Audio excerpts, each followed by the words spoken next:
오늘은 우리 지난 금요일에 이어서 복음과 성령 그리고 공동체라고 하는 제목으로 말씀을 나누도록 하겠습니다.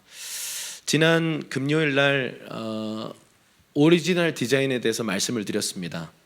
하나님께서 아브라함으로 바꾸셨던 그 이야기, 그리고 야곱을 이스라엘이라고 하는 새로운 정체성으로 바꾸신 이야기를 했습니다. 하나님께서 사람을 지으시고 이게 손으로 흙으로 이렇게 사람을 지으시고 코에다가 생기를 훅 불어넣으니까 리빙 빙, 생령, 살아있는 존재가 됐다 이렇게 되어 있습니다.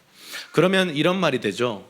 생기가 없으면 살아있는 존재가 아닌, 다시 말하면 살아있으나 죽어있는 존재가 될 수 있다라는 것이죠. 그래서 우리에게 정말 필요한 것은 하나님의 생기라고 믿습니다. 우리의 지성에 하나님의 생기가 불어와야 된다고 믿습니다. 우리의 감정에 하나님의 생기가 불어와야 된다고 믿습니다. 그리고 우리의 의지에 하나님의 생기가 불어와야 우리의 모든 전인격이 건강해질 수 있고 살아날 수 있고 하나님께서 디자인하신 삶을 살아갈 수가 있습니다. 그래서 우리 옆 사람에게 생기가 당신에게 불어가기를 원합니다. 한번 얘기해 주시죠. 아멘. 네. 생기가 우리에게 불어오기를 간절히 소망합니다. 그런데 오늘 여러분들과 이야기를 시작하면서 지난 시간에 우리 사람의 존재가 영혼육으로 이루어져 있고 우리가 많이 놓쳤던 것은 영의 구원, 우리가 거듭났다라는 것은 굉장히 강조해왔지만 사실은 마음의 구원, 혼의 구원, 다시 말하면 우리의 지성과 감정과 의지에 대해서 어떻게 훈련하고 관리하고 우리의 마음을 어떻게 하나님께 드리는가에 대해서는 사실 우리가 많이 놓쳐왔다고 말씀을 드렸습니다. 그러면서 사실은 구원의 복음, 교회에 나오는 복음, 주일날 출석하는 복음은 들었는데 내가 어떻게 거룩한 삶을 살며 어떻게 내가 성화되어 가는가에 대한 복음은 충분히 듣지 못한 게 사실 한국교회의 현실이라고 말씀드렸습니다. 그래서 성화의 복음, 거룩의 복음에 대해서 나누었습니다. 그러면서 우리 마음에 많은 하나님 말씀에 문제가 있는 게 아니라 내 마음밭에 문제가 생겨서 돌짝밭 같고 가시덤불 같고 때로는요 길가와 같이 너무 퉁명스럽고 굳어져 있고 딱딱해서요 하나님의 말씀이 왔다가 다 튕겨나가는 거예요. 다 튕겨나갑니다. 그래서 하나님 말씀을 받을 때 혼으로 받지 말라 그랬어요. 혼으로 받는 건 뭐예요? 이해로 받으려고 하고 감정으로 받으려고 하고 어떤 내 뜻으로 받으려고 하니까 자꾸 부딪히는 겁니다. 하나님 말씀은 영입니다. 내가 너에게 이른 이 말은 영이요 곧 생명이다 이렇게 말씀하셨어요.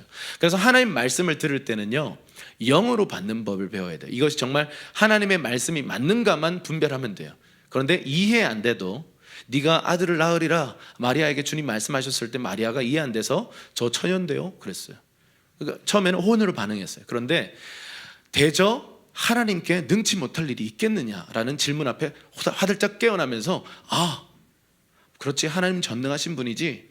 그러고는 이렇게 대답합니다. 나는 주님의 여종이오니 주의 말씀대로 이루어질 것입니다. 이것이 말씀을 받는 자세라고 말씀을 드렸어요. 자, 그런데 우리가 성화의 과정을 꿈꾸고 기도하지만 왜 나는 변하지 않는가? 왜냐하면 내 안에 뿌려진, 내 혼에 뿌려진 수많은 상처, 트라우마, 비진리, 내 거짓 정체성들이요 내 마음밭에 많은 돌밭을 만들어놨어요. 그래서 돌밭이 있으면요 위에 줄기는 꽤 올라오고 잎사귀도 꽤 나는데 문제가 뿌리가 깊지를 못해요. 그러면 바람이 훅 불어버리면 뽑혀버립니다. 그게 문제예요. 어려운 환경을 만나고 고난을 만나면 훅 뽑혀버리는, 뿌리가 깊지 못한. 근데 또 반대가 있어요. 뿌리는 깊은데 줄기가 제대로 자라나질 못해요. 왜요? 가시덤불이 이렇게 막고 있어요. 그러니까 뭔가 잎이 나는 것 같고 그런데 뭔가 광합성이 제대로 안 되니까 제대로 자라나지 못하는, 뿌리는 있는데 제대로 자라나지 못하는 게 가시덤불의 상태예요. 가시덤불은 어떤 거예요? 세상을 사랑하는 마음, 돈에 대한 걱정, 이런 것들이 우리를 자라나지 못하게 한다라고 주님 말씀하셨어요. 그래서 우리에게 필요한 것은 성령님 내 마음밭을 기경해 주십시오. 이 말은 내 마음에 뿌리 박혀 있는 쓴뿌리, 상처, 트라우마, 거짓 정체성들을 주님 이거 주님께서 치료해 주십시오. 여러분 우리가 이 기도 많이 해봤잖아요. 그런데 우리 안에 어떤 실패감이 있냐면 해봤는데 안 되더라. 간절히 기도했는데 안 되더라 해서 많은 사람들이 그냥 덮고 살자. 이게 어느 정도 대충 내적 치유 해보고 대충 기도해보고 우리 안에 어떤 원수들이 실패감을 줘요. 좌절감을 줍니다. 너 해도 안 돼. 너 변화 안 돼. 그런데 여러분, 우리가 복음을 받았어요. 복음을 받았다는 말은 완벽한 복음이에요. 어디 가서 충전해 와야 되는 게 아닙니다.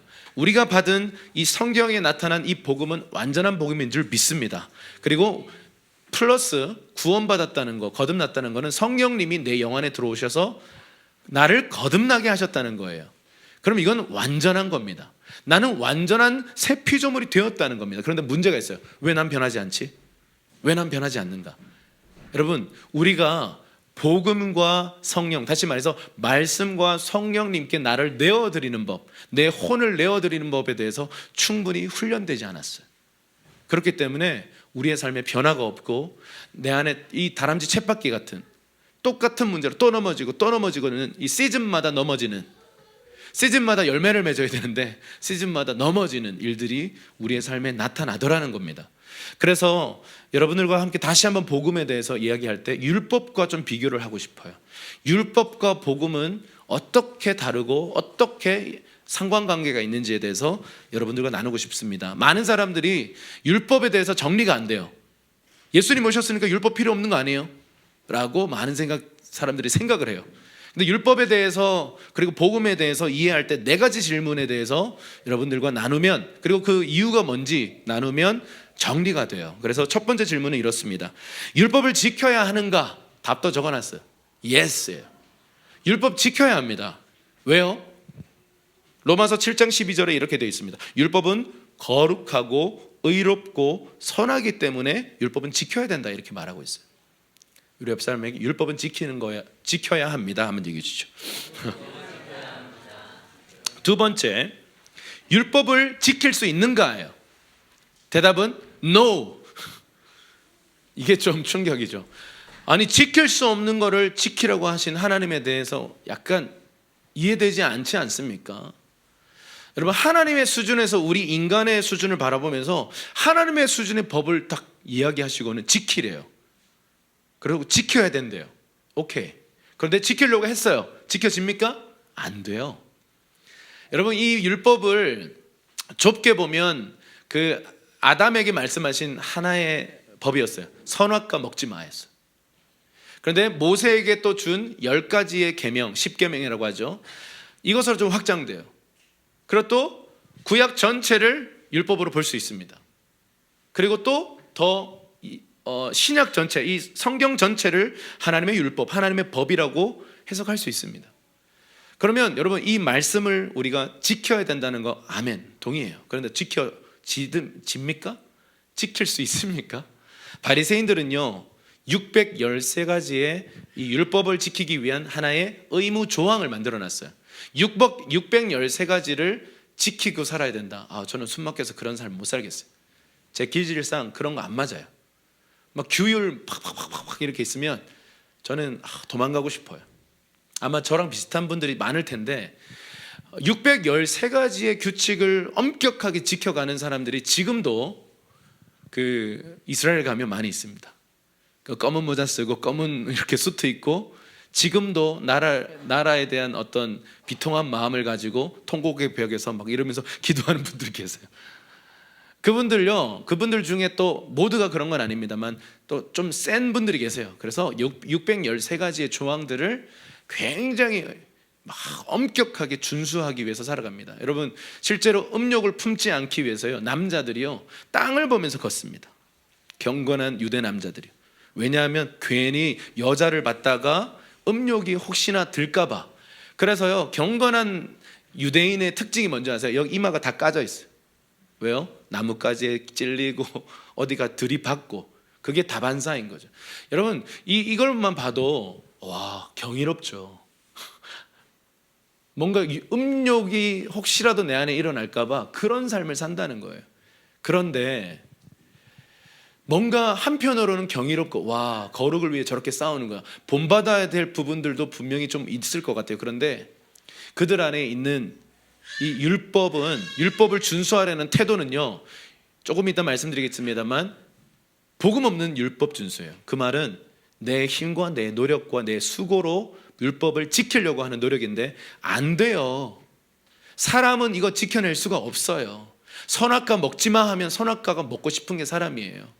하지마 하면 더 하고 싶은 게 우리 심리예요. 이 청개구리 심보예요. 아무 관심 없었다가 이거 하지마 그러니까 그게 갑자기 관심이 가요. 그게 우리의 사실 적나라한 죄성입니다. 우리 율법 못 지킵니다. 그러니까 여기서 좀 이해가 안 되죠. 왜 그럼 지키라고 하실까? 주님이 세 번째 질문, 그러면 어떻게 하라는 말인가에 대한 것에는 그래서 예수를 믿어라는 거예요. 복음을 믿으라는 거예요. 너 스스로는 죄인이기 때문에, 죄성을 갖고 있기 때문에 율법을 준수할 수가 없다. 그렇기 때문에 예수를 믿어라. 그러면 어떻게 된다는 거죠? 왜 그렇게 말씀하신 거죠? 예수님이 율법의 저주에서 우리를 값주고 사셨기 때문에, 그게 구속이죠. 값주고 사셨기 때문에. 예수님이 우리가 받아야 될 이 율법의 저주와 정죄를 다 받으시고 그분이 죽으셨어요. 그리고는 값주고 사셔서 이제는 율법 아래 놓지 않고요, 복음 아래 놓으셨어요. 그래서 복음을 따라 살면 되는 다른 길을 열어놓으셨다, 이 말입니다. 네 번째 질문입니다. 그럼 믿으면 어떻게 되는가? 어떻게 돼요? 율법의 요구를 다 이루게 됩니다. 율법이 요구하는 이 기준들이 있는데 예수님을 믿으면요, 사실은 율법이 요구하는 것보다 더 높은 차원의 삶을 살도록 우리를 이끌어 간다라는 거예요. 왜요? 지킬 수 없는 율법을 지킬 수 있게 하신 것이 복음입니다. 지킬 수 없는 것을요, 그리스도 안에서 하니까 지켜내지는 것입니다. 그래서 여러분, 율법은 악한 것이 아니에요. 율법은 선한 것이고 하나님 여전히 천국 백성들이 붙들고 살아야 할 기준인 줄 믿습니다. 그런데 내가 지키려고 하면 안 돼요. 내 힘과 내 노력으로는 안 됩니다. 그래서 율법주의라는 것에 많은 사람들이 빠져요. 예수 없이, 복음 없이, 성령 없이 율법 준수하려고 하니까 어떤 일이 벌어지는 줄 아세요? 그런 척하는 거예요. 외식주의에 빠져요. 못 지키고 있으면서 지키는 척해요. 그게 첫 번째 증상. 두 번째 증상이 뭔지 아세요? 내가 어떤 부분, 일정 부분 지키고 있어요. 그러면 못 지키는 사람들을 볼 때 마음이 어떨까요? 정죄감이 올라와요. 왜 저것도 못해? 여러분, 이것이 율법주의자들이 갖고 있는 기본적인 성향입니다. 첫 번째, 못 지키고 있으면서 다 지키는 척해요. 거룩한 척해요. 또 하나는 다른 사람들을 정죄하고 비난하는 마음이 올라와요. 만약에 내 안에 그런 모습들이 있다면 당신은 복음 아래 있는 게 아니라 율법 아래 놓여 있고 사실은 사탄이 파놓은 함정에 빠져 있는 거예요. 율법과 복음은요, 너무 밀접한 상관관계가 있는데 이 구렁텅이 사이에, 이 사이에 율법주의라고 하는 함정을 파놓고 사단은 우리에게 오라고 하는 거예요. 예수님을 통해서, 성령님을 통해서 그분의 음성에 순종하니까 율법의 요구를 뛰어넘는 높은 수준의 삶을 살더라는 거죠. 그런데 예수 없이, 복음 없이, 성령의 은혜 없이 그냥 율법을 지키려고 하는 노력, 이것은 사탄적인 것이다 라는 것입니다. 로마서 8장 1절에서 4절이 복음의 아주 중요한 핵심이거든요. 우리 한번 읽어보도록 하겠습니다. 네, 로마서 8장 1절에서 4절입니다. 시작. 그러나 이는 그리스도 예수 안에 있는 생명의 성령의 법이 죄와 죽음의 법에서 여러분을 해방했기 때문입니다. 율법이 육신으로 인해 약해져서 할 수 없던 그 일을 하나님께서는 하셨습니다. 곧 하나님께서는 죄를 속량해 주시려고 자기 아들을 죄 있는 육신의 모습으로 보내셔서 육신 안에서 죄를 심판하셨습니다. 이는 육신을 따라 살지 않고 성령을 따라 사는 우리에게 율법의 요구가 이루어지게 하시려는 것입니다. 아멘. 여러분, 율법 아래 놓여 있을 때는요, 율법을 지키려고 하는 이 막 부담감, 두려움 때문에 막 지키려고 노력하는데 안 되거든요. 그러니까 막 어떤 경우는 좌절감, 낙담이 찾아와요. 난 쓰레기야, 이런 생각이 들어요. 그런데 어떤 경우는 거짓으로 외식하기 시작하는 거예요. 못 지키면서 지키는 척해요. 그리고 조금 지키는 사람들 있잖아요. 좀 의지의 한국인 이런 사람들은 다른 사람 보면서 정죄하는 거예요. 왜 못 지켜? 왜 이것도 못해? 라고 말하게 된다는 것입니다. 그런데 주님은 율법 아래 놓여있던 우리들을 완전 다른 곳으로 데려놓으셨어요. 거기가 어디예요? 복음 아래인데 이 말을 다른 말로 하면 은혜 아래 두셨다는 거예요. 그래서 은혜 안에 있으면 율법의 정죄를 받지 않아요. 그리고 은혜 안에 있으면 율법의 저주가 효력이 없어요. 그리고 그 은혜 안에서 걸었더니 율법의 요구를 뛰어넘는 더 탁월한 삶을 살더라는 것이죠. 그 말은 뭐냐면 복음의 삶, 성령님의 음성에 순종하는 삶, 그랬더니 그 삶에 열매가 맺히더라는 것이죠. 여러분, 이제 그리스도 예수 안에 있는 사람들은 정죄감 없어요. 혹시나 여러분의 마음 가운데 상습적으로 죄책감이 찾아온다면 당신은 지금 속고 있는 거예요. 율법주의라고 하는 함정에 빠져 있는 거예요. 사단이 여러분을 끊임없이 조소하고 참소하고 정죄할 겁니다. 너 죄 지었잖아. 너 이런 죄 지었잖아. 너 쓰레기잖아. 라고 우리를 향해서 끊임없이 막 조소하고 참소하는데요, 우리가 그때마다 외쳐야 될 복음은 뭐냐면 내가 그리스도 안에 있다. 그렇기 때문에 내가 받아야 될 모든 정죄와 저주는 예수님이 다 지불하셨다. 그 입 다물라. 사단에게 여러분 권세 있게 선포하십시오. 여러분, 우리가 그런 거짓 참소 때문에요, 많은 앞에 서 있는 리더들 혹은 많은 어떤 하나님 나라를 위해서 내 삶을 드리려고 하는 그런 사람들이요, 정죄감 때문에 부르심을 저버리고 떠나버려요. 죄책감을 이겨낼 수가 없어서요, 하나님 나에게 맡겨주신 사명, 직분을요 그냥 그 길에서 돌아서 버립니다. 많은 사역자, 많은 사역 헌신자들, 많은 목회자 헌신자들이요, 자신의 죄 문제를 이겨내지 못해서, 사실 이 말은 뭐냐면 정죄감과 죄책감을 이겨내지 못해서 난 쓰레기니까 나는 사역할 수 없어, 이 결론 때문에 많은 사람들이 사역 현장에서 떠나버립니다. 여러분, 그건 복음입니다. 복음이 우리에게 뭐라고 말하는가를 듣지 못해서입니다. 당신은 율법주의에 빠져 있기 때문에 거짓 메시지가 들려왔고 그 거짓말이 내 존재를 묻고 내 정체성을 형성했기 때문에 나는 메뚜기야, 나는 쓰레기야, 이런 결론을 가지고 오는 겁니다. 그런데 하나님의 말씀이 들어온 사람들은 똑같은 상황에 들어가도 그들은 우리 밥이야라고 말하는 것입니다. 탐대한 외침들이 나오기 시작해요. 여러분, 그래서 이 하나님께서 커버링 해주세요. 복음으로, 은혜로 우리를 커버해 주세요. 그러면 정죄가 우리에게 올 수 없다는 거예요. 이걸 우리가 믿음으로 받으셔야 합니다. 아멘이십니까? 그래서 그 뒤에 뭐냐면 그 뒤에는 어떻게 해야 됩니까? 그럼 커버 아래서 내 멋대로 삽니까? 아니요. 육신을 따라 사는 게 아니라 내 영 가운데 계시는 성령님이 주시는 마음 하나하나를 순종하면서 따라가 보면요, 율법이 요구하는 이 나를 도저히 살지 못하는 그 기준들, 나를 괴롭히는 이 엄격한 규율들, 이것에 대한 어려운 마음이 아니라 내 안에 계신 주님이 이렇게 가볼래? 너 오늘 저 사람에게 한번 다가가 볼래? 네가 그때 용서하지 못했던 사람에 대해서 용서해 볼래? 하나하나 말씀하시는 것들을 순종하고 따라가 보면요, 율법을 지켜내려고 애쓰는 삶이 아니라 주님과 교제하고 그분이 좋아서 그분과 동행했을 뿐인데, 율법은 이룰 뿐만 아니라 내 안에 있었던 육신적인 모습들이 회복되고 치유되고 성화되고 성숙되고 변화되더라는 것입니다. 이게 바로 복음의 삶이에요. 근데 우리는 계속해서 규율에 뭔가 엄격한 율법의 그 난도질 속에서 고통스러워하는 거예요. 왜 난 일을 못하지? 나는 왜 해내지 못했지? 왜 난 또 넘어졌지? 라고 하는 이런 상습적인 죄책감에 시달리더라는 것입니다. 또 반대로 상습적인 죄책감에 시달린 사람의 반대는 뭘까요? 상습적인 누군가를 비난하고 싶은 이 욕구들이 올라오는 거예요. 왜 저렇게 살지? 왜 저렇게밖에 못하지? 왜 저렇게 신앙생활하지? 라고 다른 사람들을 비난하기 시작합니다. 둘 다 똑같은 율법주의입니다. 그래서 사탄은요, 그 함정 파놓고 우리를 빠지도록 계속 기다리는 것입니다.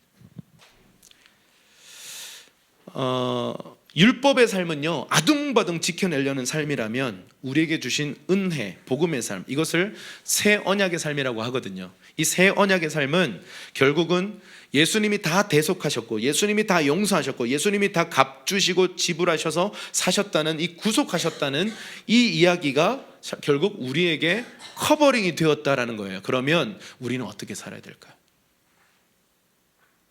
우리도 누군가를 용서하고 누군가를 위해 희생하고 누군가를 위해 값을 지불하고 그 사람을 건져내고 기꺼이 용납하는 삶을 살아야 되지 않겠습니까? 우리가 이 커버링 아니었으면 난도질 당하고 지금도 고통스러운 저주스러운 삶을 살았을 것입니다. 하나님이 예수 그리스도를 보내셔서 우리에게 이 엄청난 희생을 통해서 커버링을 주셨어요. 이 보호 장치를 주셨어요. 그러면 우리도 누군가를 그렇게 보호해야 되지 않겠습니까? 자, 누가복음 7장 37절에서 44절까지를 중간중간에 띄엄띄엄 적어놨습니다. 우리 한번 큰 목소리로 읽겠습니다. 시작.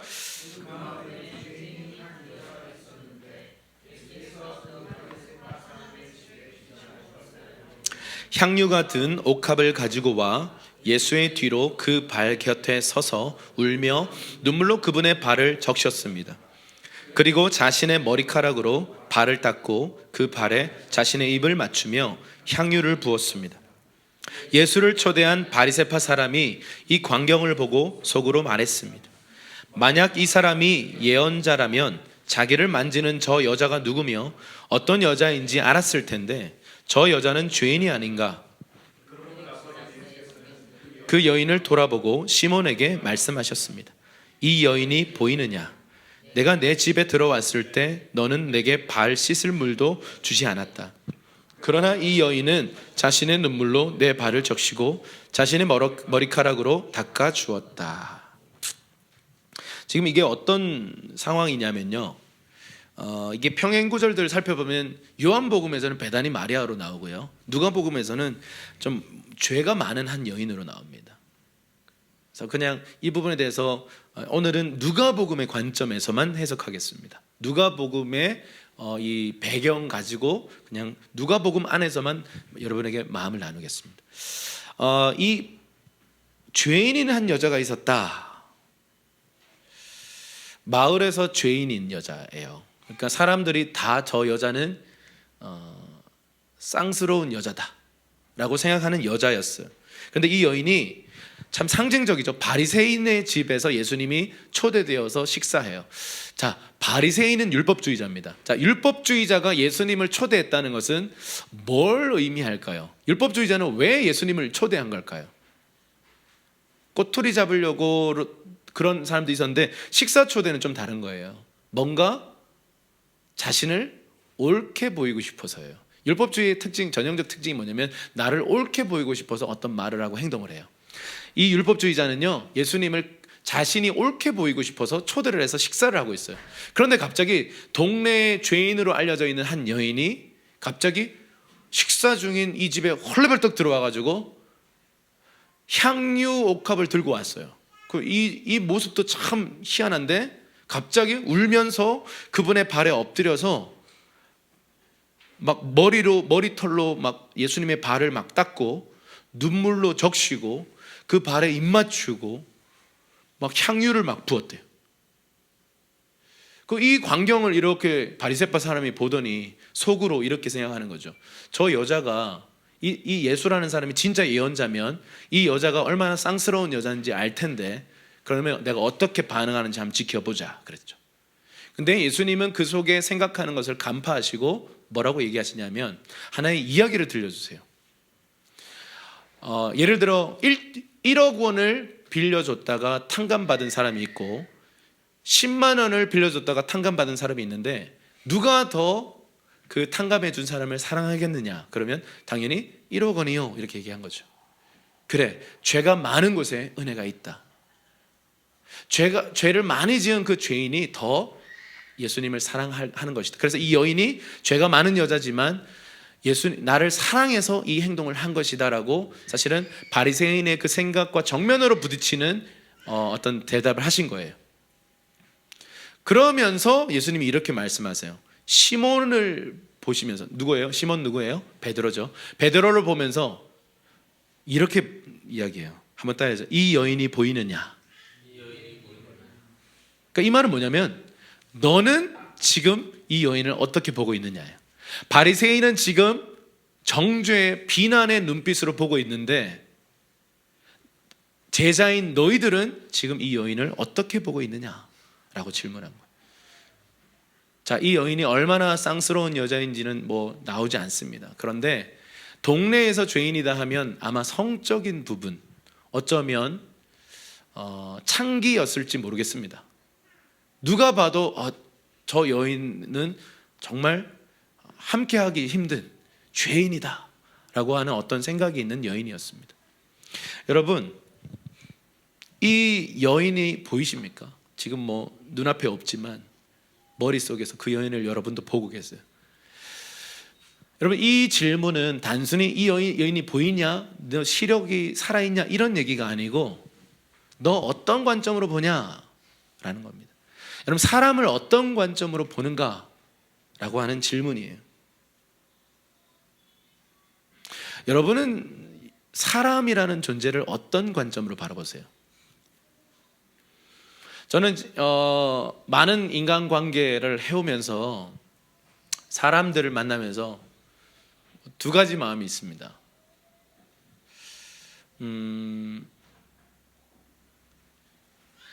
새로운 사람을 알아가는 그 기쁨과 기대와 설레임이 있는데 또 한편으로는 피곤함이 있어요.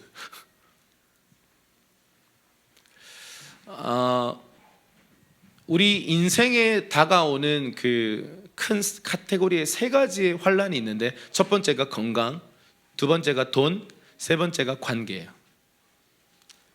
이거 공감 안 되는 거 없잖아요. 세 가지 다 우리는 굉장히 공감되는 부분이에요. 그 중에서 현대 사회에 와서 가장 어떻게 보면 심각하다라고 느껴지는 것은 관계입니다. 관계를 할 줄 모르는 한 세대가 지금 출현하고 있어요. 관계의 갈등을 해결할 줄 모르는 한 세대가 출현하고 있다고요.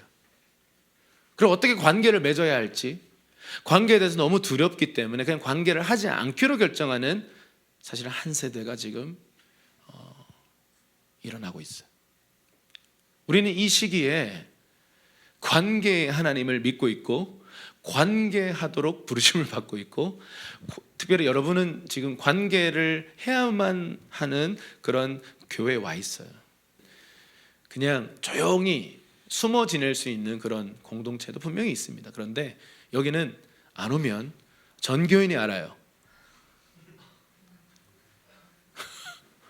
왜 안 왔지? 무슨 일 있구나, 싸웠구나. 이제는 뭐 왜 안 하는지도 거의 짐작이 가요. 서로의 연약함도 알고. 근데 여러분 어떠세요? 너무 감사하고 좋으면서도 너무 피곤하지 않습니까? 왜냐하면 우리가 사람을 바라보는 관점이 아직 하나님의 눈이 아니고 여전히 사탄이 왜곡시켜 놓은 눈으로 서로를 바라보니까 너무 피곤하고 너무 상처가 되고 너무 고통스럽습니다.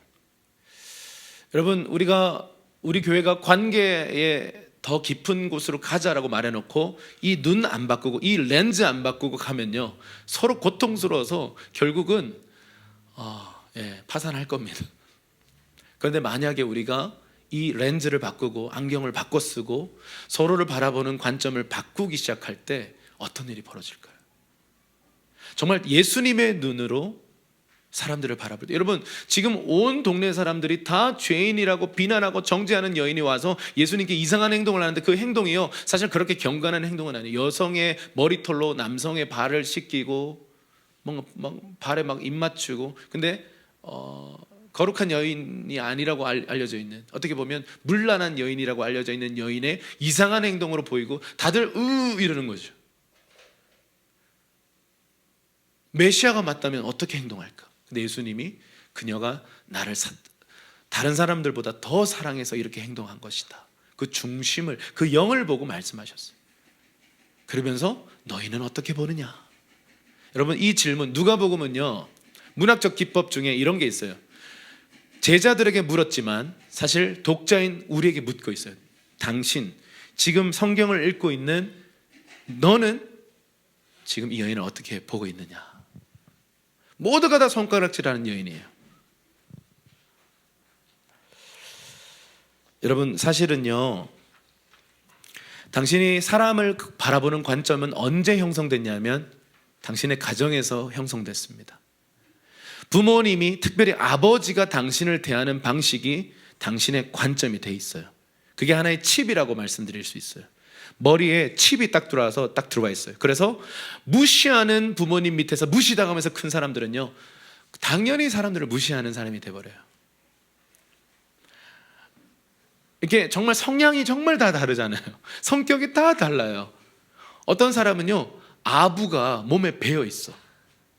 손이 발가락이 될 막 이렇게 막 파리 같아. 이렇게 막 너무 아부를 잘해. 근데 알고 보니 그 부모님의 영향인 거예요. 정말 무뚝뚝해. 정말 이게 무슨 나를 싫어하나 싶을 정도로 무뚝뚝한데 사랑한대.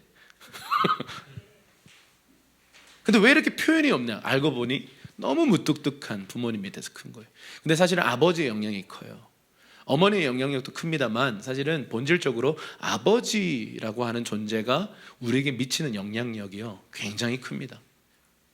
나의 사람들을 대하는 방식, 사람들을 바라보는 관점을 결정짓기 때문에 그렇습니다. 아마 여러분 생각해 보세요. 아버지의 연약함이 나에게서도 나올걸요.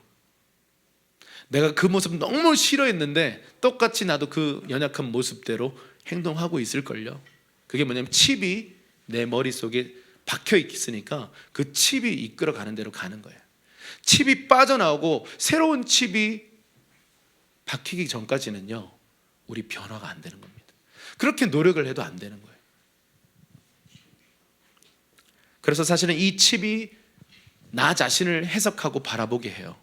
그리고 다른 사람을 바라보고 해석하게 해요. 그리고 심지어 세상도 그렇게 해석하게 되고 결국 하나님도 그렇게 바라봐요. 그래서 사실 이 칩은 빨리 빼내야 하는 겁니다. 이것 때문에 우리가 하나님을 누리지 못하고 사탄이 파놓은 함정에 빠져가지고요, 복음의 풍성함 속에 못 들어가고 열매 맺는 삶이 아니라 끊임없이 힘겨워하는, 고통스러워하는 삶이 이어지더라는 것입니다. 그래서 여러분, 이 아가서를 정말 기회가 된다면 좀 시리즈를 하고 싶은데, 오늘은 아가서의 1장의 5절과 9절 말씀만 여러분들과 좀 나누고 싶습니다. 여러분, 그 솔로몬의 세 가지 그 시가서가 있거든요. 첫 번째가 뭐예요? 잠언, 그리고 전도서, 그리고 아가서인데요. 이 세 가지 이 시들 정말 유대인들이 정말 사랑하는 시예요. 유대인들이 가장 좋아하는 그 구약 성경 중에 1위가 뭔지 아세요? 1위는 레위기예요. 네, 이해가 안 되죠. 네. 근데 사실은 그 1위보다 더 사랑하는 게 있어요. 영위가 바로 아가서예요. 신학자들이 뭐라고 얘기하냐면, 그 잠언서는 성전으로 치면, 성막으로 치면 뜰에 해당하는 게 잠언이에요. 그래서 잠언은 초신자들이 많이 읽으시면 참 좋아요.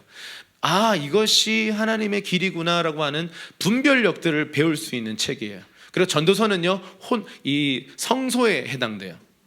육신에 해당되는 게 그 잠언이고 혼에 해당되는 게 전도서예요. 그래서 헛되니 모든 것이 헛되다, 뭐 이런 거예요.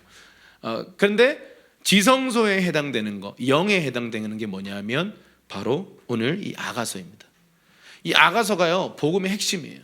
저는 아가서와 로마서는 붙어 있다고 생각합니다. 그래서 이 아가서를 강의할 때 로마서와 함께 연구해 나가면 이 복음의 강력한 메시지들이 나올 수 있다고 합니다. 아직 안 해봤어요. 아이디어만 있어요. 예전에 한번 하다가 좀 사실 너무 시간 소요가, 설교 준비가 너무 오래 걸려가지고 그때 한번 하다가 접은 적이 있는데, 기회가 된다면 또 이 부분도 하고 싶은데, 아가서 1장 5절 9절 말씀 한번 좀 읽어볼게요. 시작. 예루살렘 딸들아,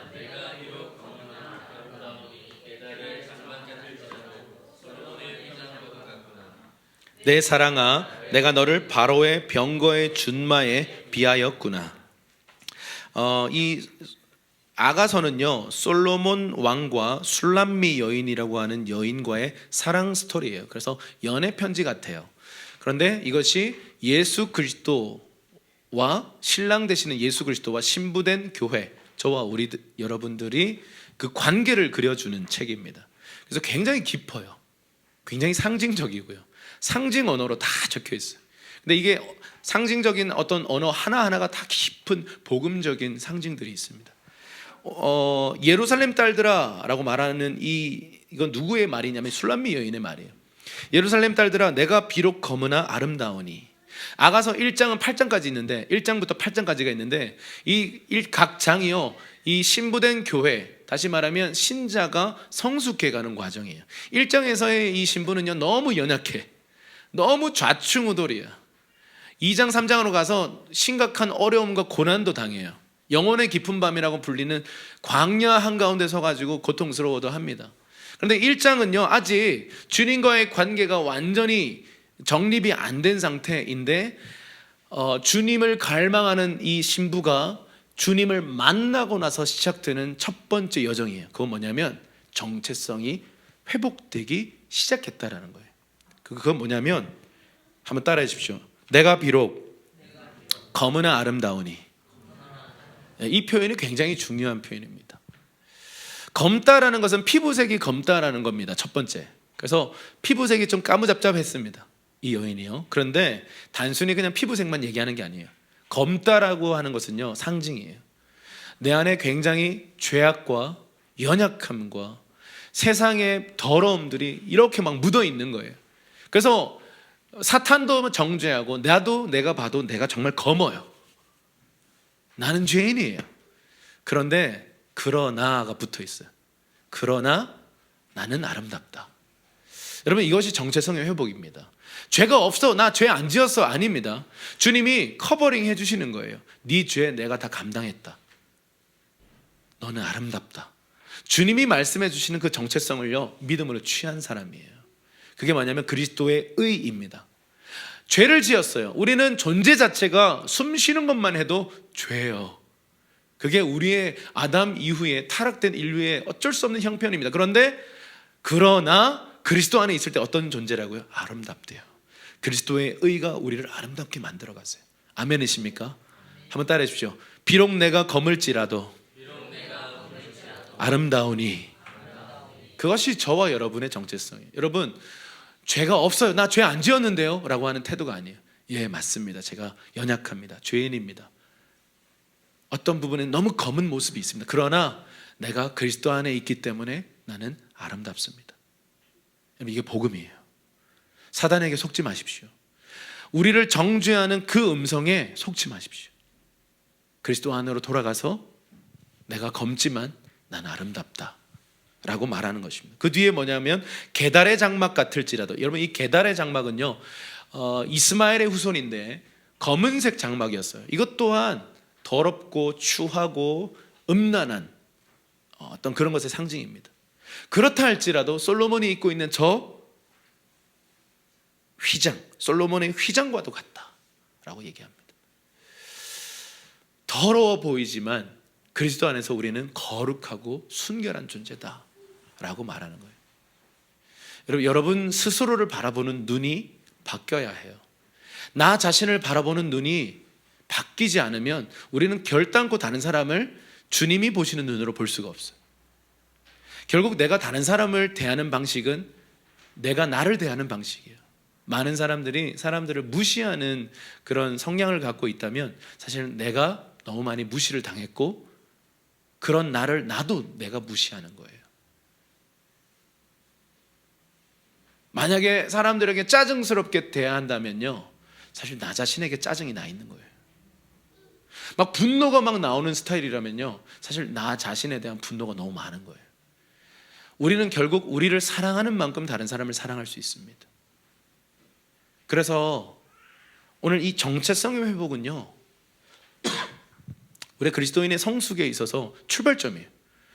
정체성이 확립되지 않으면 어떤 자라감, 어떤 성숙, 어떤 성장도 일어날 수가 없습니다. 그래서 여러분 세상이 규정해왔던 나, 부모님이 완전하지 못하기 때문에 부모님의 연약함과 상처로부터 나왔던 그 말들로 인해서 형성된 나, 친구와의 어떤 관계에서 상처를 통해서 트라우마를 통해서 어떤 사건을 통해서 내게 규정되었던 나, 그 거짓 정체성을 끊어버리고요 그리스도 안에 있는 그 정체성이에요. 여러분, 저는 그 스캇 브레너 목사님이 쓰신 그 노래 중에 이 가사를 참 좋아해요. 주의 눈에 비춰진 아름다운 보리. 내가 주님의 얼굴을 이렇게 보고 있는데 주님의 눈에 비춰진 아름다움은 누구의 아름다움이에요? 나의 아름다움이에요. 저는 이거 굉장한 표현이라고 생각해요. 예배는 주님의 얼굴과 내 얼굴을 맞대고 눈과 눈을 마주치는 거잖아요. 근데 주님의 눈을 봤더니 아름다움이 막 있어요. 나를 아름답게 보고 계시고 주님의 눈으로 봤더니 내가 진짜 아름다워요. 여러분, 이 정체성의 회복 없으면 우리 자라가지지가 않아요. 친밀함, 인티머시, 이 영역에 있어서 자라가지지가 않아요. 여러분, 사람이 자라갈 때는 친밀함 안에서만 자라갈 수가 있어요. 내면 성숙은요, 친밀함을 경험하지 못하면 자라가지지가 않아요. 친밀하다라는 것은요, 우리 아이들 정말 이 연구 결과를 보면 참 놀라운데, 제가 여러 번 말씀을 드리기도 했었어요. 우리 아기들에게 스킨십 많이 해줘야 돼요, 부모님들이. 그래서 뭐 저희 아는 목사님 너무 부담스럽게 그 장면을 자꾸 이렇게 인스타에 올려서 좀 마음이 어렵긴 한데요. 제가 아는 목사님인데 맨날 이렇게 우통 까고 아이들을 이렇게 안고 이렇게 스킨십을 해요. 물론 남자의 아이들이죠. 뭐 남자든 여자든 하여튼 베이비일 때 엄마 아빠가요, 그냥 살갗과 살갗에 이거 많이 부딪혀 주랍니다.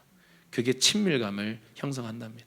실제로요, 연구 결과 어떤 얘기가 있냐면 아이에게 한 번도 터치 안 하고 스킨십이 없이 그냥 예를 들어서 기계 안에 들어가서 산다.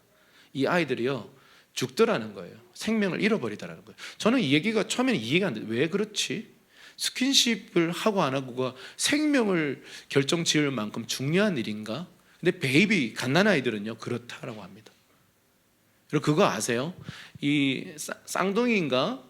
이렇게 태어났는데 이 쌍둥이 둘 중에 하나가 심장에 이상이 있어서 어쨌든 둘 다 인큐베이터에 들어가 있었는데 각자 인큐베이터에 들어가 있었고 하나 아이가 약간 위독해졌어요. 그런데 이 간호사가 왜 그랬는지 모르겠는데 이 둘 사이를 개방해 버렸어요. 그러니까 이 쌍둥이 이 건강한 녀석이요, 이 아픈 녀석을 손으로 터치하고 있는 거예요. 그리고는 이 아이가 회복이 됐어요. 제가 이거 작년인가 재작년에 언론에 보도된 얘기예요. 제가 그 얘기 읽으면서 사람의 터치, 허그, 스킨십이 정말 중요하구나. 저도 가끔씩 이렇게 주님의 임재 앞에 있으면 주님이 저를 안아주시거든요. 그럼 이렇게 대부분 많이 울죠, 저도. 할렐루야. 그런데 그 스킨십이 너무 좋아요. 이 얘기가 마치 저분은 하나님과 안으시나? 이게 막 이상하게 들리는 분들 경험하시기를 축복합니다. 근데 그게 서로를 안아주는 것도 굉장히 중요합니다. 부부가 서로 안아주는 것, 아이들을 우리가 안아주는 것, 우리가 형제 자매들과 서로 안아주고 터치하고 스킨십 하는 것. 물론 남녀 간에는 좀 지혜롭게 하셔야겠죠. 네. 근데 이게 굉장히 중요한 부분이에요. 그 친밀감이 굉장히 중요합니다. 친밀감 안에서만 사람은 성장할 수가 있어요. 그래서 근데 그 친밀감을 누리는 데까지 가려면 치유가 필요한 거예요. 정체성의 회복이 필요한 겁니다. 친밀감은 사람을 자라게 하는데 그 친밀감을 누리는 것은 내면의 치유가 필요하다라는 것입니다. 솔로몬의 화답 중에 이렇게 얘기하죠. 나는 검으나 아름다우니 정도로 술람미 여인은 자신을 그래도 건강하게 표현했습니다. 그런데 솔로몬은 검다라는 표현을 아예 삭제해요. 그리고 뭐라고 얘기해요? 내가 너를 바로의 병거의 준마에 비했다, 이렇게 얘기해요. 그럼 바로의 병거의 준마, 제가 이 표현에서 사실 하준이 이름을 지었어요. 하나님의 준마라는 뜻입니다. 준마가 뭐냐면 그 당대 그 이집트는 최열강의 최고의 나라입니다. 그 중에서 최고의 말을 뽑는 건데 어떻게 뽑나? 엄청난 훈련 과정이에요. 마지막 훈련 과정이 뭐냐면 기초 훈련이 뭐였냐면 여러분 군대에도 가도 제식 훈련 하잖아요. 말도 제식 훈련해요. 호각을 불면 어떤 행위를 어떤 걸 하더라도 탁 멈추고 부동 자세를 취해야 돼요. 그게 첫 번째 훈련이에요. 그런데 모든 훈련을 통과하고 나서 한 최고 탑3 말들이 있어요. 누가 더 뛰어난지 몰라요. 근데 마지막은 뭐냐면 일주일간 굶기입니다. 물도 안 마시게 합니다. 그리고 마지막 테스트가 뭐냐면 물을 앞에 딱 두면, 그러면 어떻게 될까요? 일주일간 물도 못 마셨어. 이 말들이 눈이 돌아가요. 실제로요. 그래서 물이 딱 있으면요 막 달려드는데 마지막 훈련이 테스트가 뭐냐면 호각을 불어요. 잔인하죠. 호각을 불면요 꼭 한 마리 정도만, 근데 한 마리도 안 멈추는 경우도 많답니다. 그러면 그 시험은 그냥 거기서 말을 뽑지 않습니다. 한 마리가 탁 섭니다. 다른 말들은요 막 미친 듯이 고개를 쳐박고 막 물을 마셔요. 근데 한 마리 정도가 딱 1번 훈련, 기본 훈련에 딱 서 있는 거예요. 그게 준마예요. 그냥 탁월한 말이 아니고요, 순종의 말, 인내의 말, 온유함의 말이에요. 이 여인이 지금 연약하고 죄가 많고 다루어지지 않고 상처가 많고 막 자유분방한 여인인데, 사람들은 손가락질하는 여인인데, 너 검다라고 말하는 여인인데, 솔로몬 왕의 눈에 볼 때는 어떤 존재라고요? 바로 왕의 병거의 준마다라고 평가해 버리는 거예요. 여러분, 주님이 우리를 바라보는 눈이 이런 겁니다. 우리 죄는 그대로 예수 그리스도의 십자가에 다 전이 됐습니다. 아멘이십니까? 주님은 우리의 죄를 보지 않기로 결정하셨어요.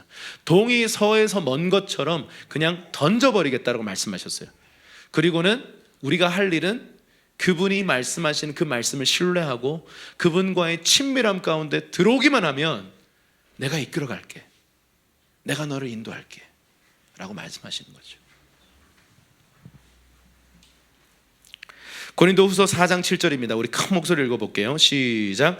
우리는 이 보배를 질그릇에 가지고 있는데 이는 능력이 지극히 큰 것이 하나님께 있고 우리에게서 난 것이 아니라는 것을 보여주려는 것입니다. 아멘. 여러분, 우리 존재가 이런 존재예요.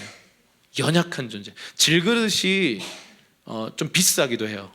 쇠그릇이나 우리가 지금 일반적으로 쓰는 이런 것보다 질그릇이 비싸요. 근데 또 위험해요. 깨지기가 쉽다고요. 근데 이 질그릇에다가 보배로운 걸 담아놨다. 그게 저와 여러분이에요. 우리 상처도 많고 죄도 많고 연약한데 우리 안에 그리스도가 들어와 계세요. 아멘이십니까? 그거를 표현하고 계시는 거예요.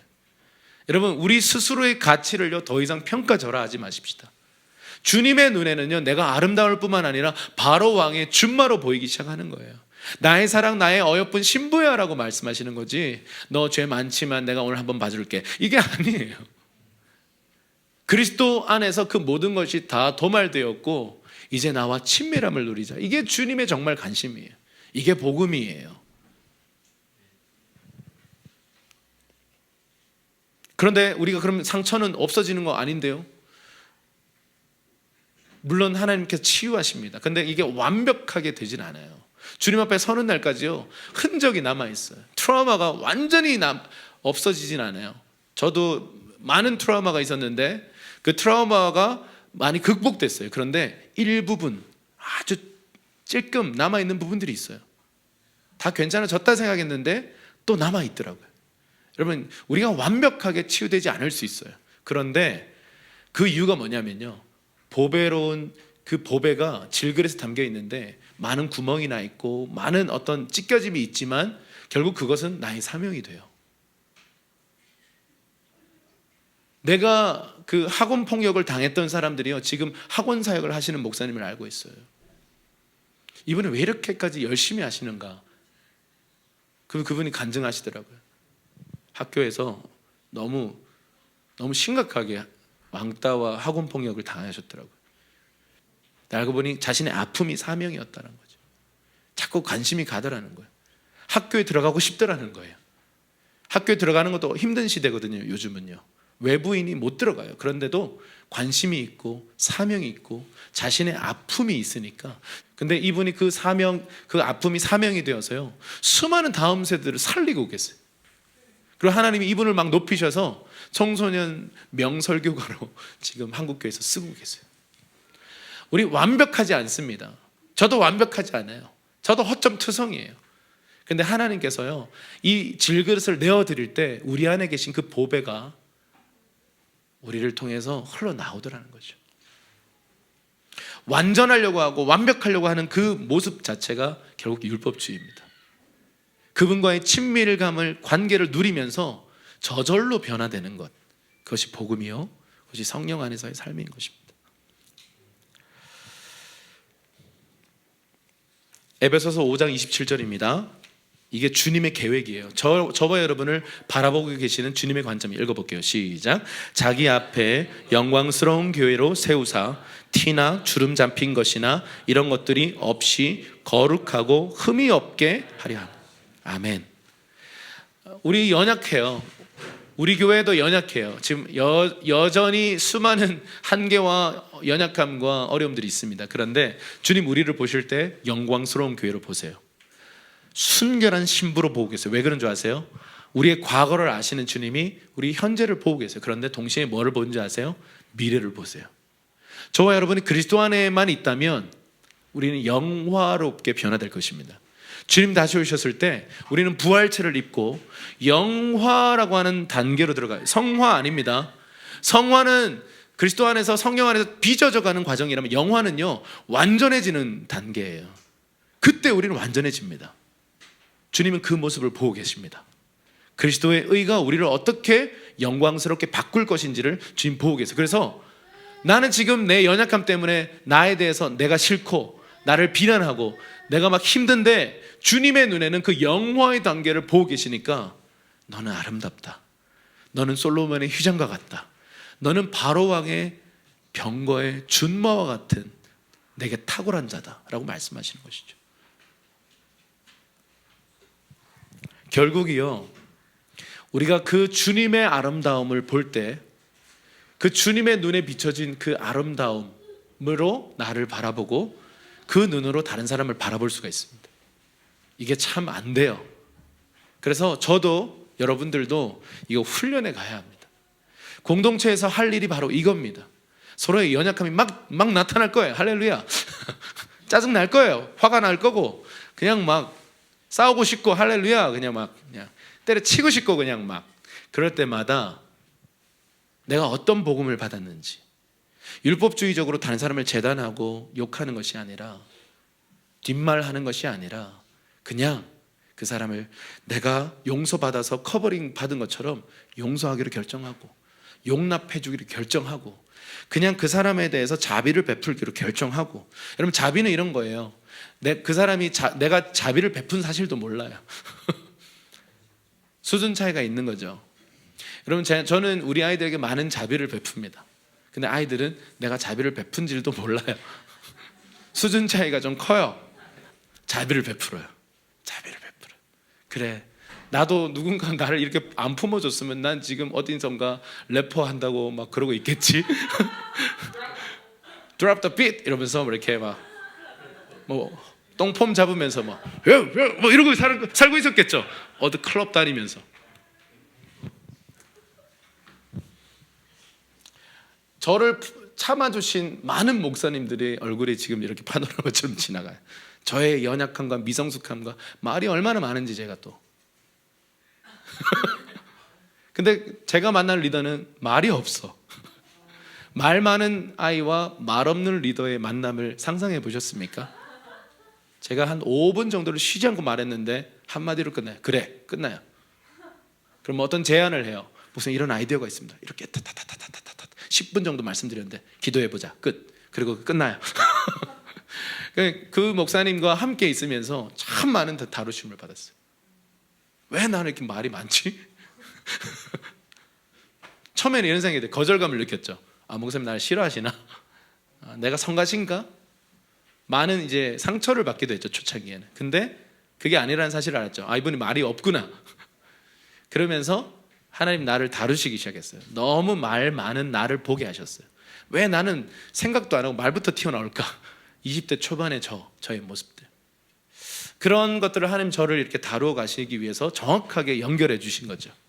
그래서 여러분이 지금 있는 그 상황, 그 만남, 관계는요, 하나님의 완벽한 세팅입니다. 할렐루야. 아멘이 없잖아요. 보세요. 이렇게 짜증나니까. 근데요, 우리가 어마어마한 자비와 긍휼과 용납과 용서를 통해서, 예수님의 용서를 통해 이 커버를 받았어요. 그러면 우리도 누군가를 그렇게 커버해 줘야 되지 않겠습니까? 그게 복음을 받은 사람들의 길입니다. 그것이 바로 복음을 아는 사람들이 살아가는 방식이에요. 그것이 육신의 생각을 따르는 자가 아니라 영의 생각을 따라가는 사람들이에요. 요한복음 13장 34절에서 35절입니다. 큰 목소리로 시작. 내가 너희에게 새 계명을 준다. 서로 사랑하라. 너희가 서로 사랑하면 이로써 모든 사람들이 너희가 내 제자임을 알게 될 것이다. 결국 제자가 되기 위한 가장 수많은 이야기의 핵심, 본질은 뭐냐면 사랑을 배운 사람들이에요. 사랑하는 사람들이 제자예요. 뭐 사역도 하고 제자화도 하고 교회 개척도 하고 수많은 사역을 하는데 그 사람이 사랑하지 않으면 그건 제자가 아닙니다. 주님은 사랑할 때 제자라고 평가받게 될 것이다. 제자들이 맺는 열매는 사랑입니다. 판단이나 비난이나 어떤 누군가에 대해서 용서 못함이나 용납하지 못함이나 이런 미움이나 이런 것들이라면요, 사실은 그건 제자가 아니에요. 그건 열매가 아닙니다.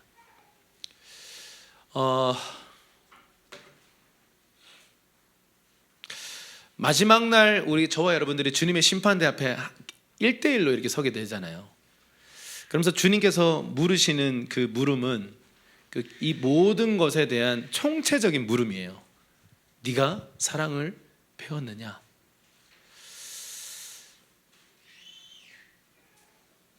저는 아직도 주님의 사랑을 잘 모르겠어요. 나름 깨달아 왔다고 생각하는데 주님의 사랑의 그 신비와 위대함과 그 경이로움을요, 잘 모르겠어요. 한 해 한 해 조금씩 더 발견해 가는 것 같아요. 사랑을 배웠느냐라는 질문을 내가 인생의 마지막 순간 그 심판대 앞에서 물으신다면 지금 제가 서면 너무 충분치 못한 생각이 들어요. 사랑이, 물론 제가 지난 15년 동안 씨름하면서 사랑을 배우기 위해서 나름 해왔는데 아직 내 안에 그리스도의 사랑, 하나님 아버지의 사랑이 너무 없다, 이런 생각이 들 때가 참 많아요. 여러분, 우리 청소도 해야 되고요. 교회 신앙생활 속에 청소도 하고 막 죄고백도 하고 막 모여가지고 막 힘들게 때로는 헌신도 하고 사역도 하고 봉사도 하고 여러 가지 하는데 그 핵심에 사랑을 잃어버리고 그거 다 하면요, 우리는 잘못 살아가는 것입니다. 가정생활 안에 각자의 바쁜 스케줄이 있고 각자 이런 것들이 있지만 가족 안에 사랑이 없다면 뭔가 잘못된 거예요. 교회 안에 많은 사역이 있고 많은 일들이 있지만 교회가 서로 사랑하지 않는다면 교회 안에 문제가 있는 겁니다. 내가 직장에서 가서 복음을 전하고 중요하죠. 복음을 전해야 되죠. 그런데 그보다 더 첫 계명이 뭐예요? 가서 내가 사랑하는 겁니다. 나를 사랑하지 않기로 결정한 사람들을 사랑하기로 결정하는 거예요. 나에게 자꾸 자기 실리로 나를 재단하고 나를 험담하는 그 직장 동료들을 내가 용서하기로 결정하고 사랑하기로 결정하는 거예요. 그것은요, 우리의 부르심인데 이게 너무 무겁게 다가온다면 여전히 내가 하나님 사랑을 몰라서 그래요. 내가 어떤 사랑을 받은 자인지 몰라서 이 사랑이 무겁게 다가오는 겁니다. 사랑받은 사람들이 사랑할 줄 알아요. 누군가가 나에게 엄청난 희생을 통해서 내가 지금 서 있다는 걸 아는 사람이 다른 사람을 또 희생으로 섬길 수 있더라고요. 받으려고만 하는 사람들은 아직 그걸 경험하지 못해서 그래요. 그래서 결국은요, 우리에게 필요한 것은, 이 교회에 가장 필요한 본질은 하나님의 사랑인 줄 믿습니다.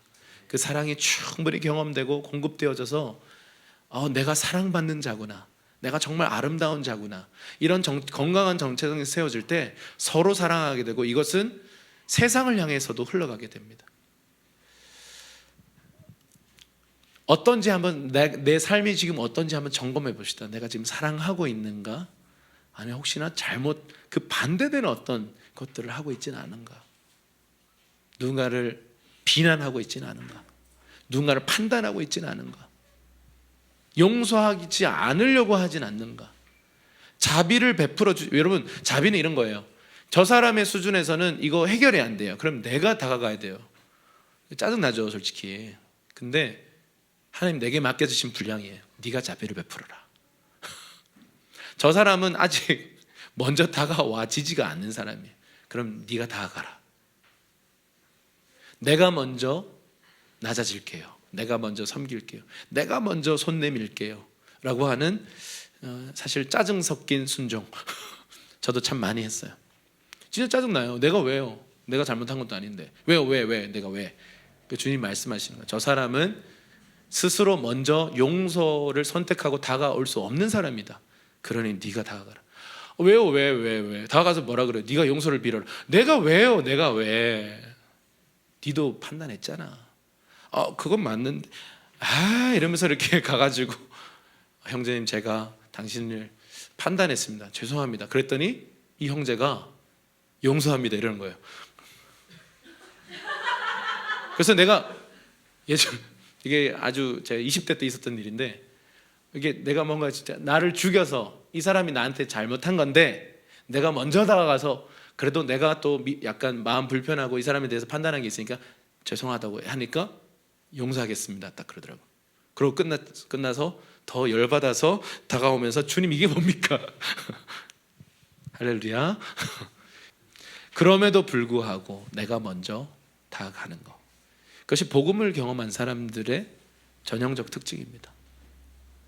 로마서 8장 5절과 6절입니다. 한번 읽어볼게요. 시작. 육신을 따라 사는 사람은 육신의 일을 생각하지만 성령을 따라 사는 사람은 성령의 일을 생각합니다.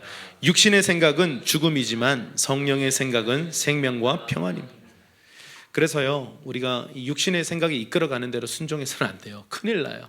나도 힘들어지고 내 옆에 사람도 힘들어지고 공동체도 힘들어집니다. 그러니까 영의 생각에 순종해야 합니다. 근데 그게 용기가 필요하고 사실은 훈련이 필요합니다. 어떤 사람들은 되어지지가 않습니다. 어떤 견고한 진이 있는 사람들은 되어지지가 않아요. 그러면 되어지는 사람이 먼저 다가가야죠. 주님이 부담을 주실 겁니다. 그래서 영의 생각에 굴복하는 저와 여러분, 우리 공동체 되기를 주님의 이름으로 축원합니다. 에베소서 4장 15절 16절입니다. 시작. 오직 사랑 안에서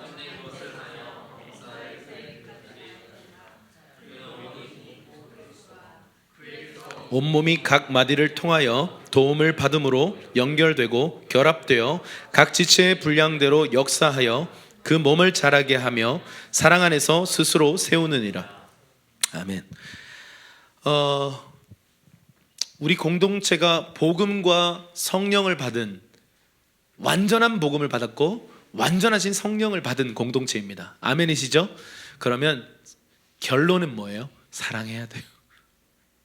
근데 이것이 계명으로 다가오고 명령으로 다가가서 사랑해야 돼로 오면 아직 우리 안에 하나님의 사랑이 경험되지 않아서 그렇습니다. 하나님의 사랑이 경험되면 내가 나 자신을 건강하게 사랑하고 타인을 건강하게 사랑할 수 있습니다. 그리고 용서할 수 있습니다. 용납할 수가 있습니다. 이거 연습하고 세상에 가야죠. 세상에 가면 용납하기 힘든 인간들 많아요. 절대 용서하기 힘든 그런 악인들이 많다고요. 근데 우리가 공동체 안에는 악인들이 있지는 않잖아요. 나를 죽이려고 하는 사람이 있지는 않잖아요. 물론 악한 영들이 그렇게 우리를 죽이려고 하지만 사실 여기서 우리가 훈련해서 결국은 여기서 다 끝나는 게 아니에요. 결국 여기서 모여서 결국 흩어지는 거예요. 여러분의 각의 삶의 영역, 직장에서 그들을 또 용서하고, 정말 말도 안 되게 나에게 이렇게 요구하는 그 사람을 내가 용납하고, 물론 할 소리를 하지 말라는 거 아닙니다. 여러분 할 소리 하셔야 돼요. 안 그러면 내가 터져버려요. 할 말은 해야죠. 때로는 부딪혀야죠. 그런데 결론은 사랑하기로 결정하는 것이죠. 여러분 옥신각신 하지만 사랑하라 그랬다고 해서 전 옛날에 무조건 사랑합니다 해서 제 감정을 꾹꾹 누르기만 했어요. 항상 저를 정죄했어요. 내가 잘못했구나.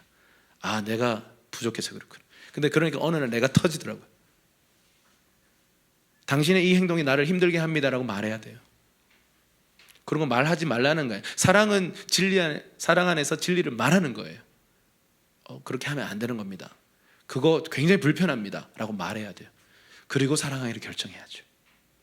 그냥 그렇게 말하고 관계를 끊어버리면 그거는 그냥 끝나는 건데, 그렇게 말하고 계속 사랑하고 계속 용서하고 그 사람과 동행하는 것, 그것이 우리가 걸어가야 할 길인 줄 믿습니다. 네, 우리 함께 이 시간 좀 기도하겠습니다.